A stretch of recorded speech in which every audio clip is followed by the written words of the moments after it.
Yaw, Kuya. totoo ba yung sinabi ni Mang Tomas na mayroon kang kapatid na dumating? Meron, dalawa. May kapatid ka pa pala? Kala ko ikaw na yung huling lahi nyo eh. May laman na sinasabi. Hindi naman, pero sa inyo ba tutuloy yun? Eh, sikip nyo eh. Wala nang tutulugan, tsak yun eh. Siksikan na kayo ron eh.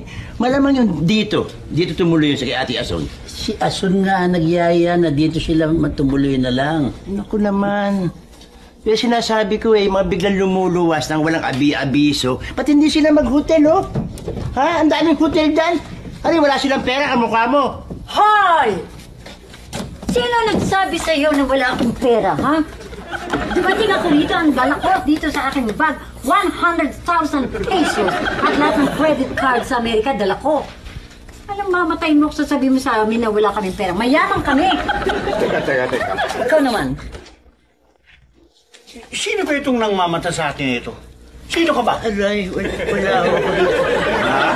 Kuya, wala yan. Walang binasa. O kasi dadadada mo eh. Kukwento lang ako eh. Halika nga dito. Sandali lang.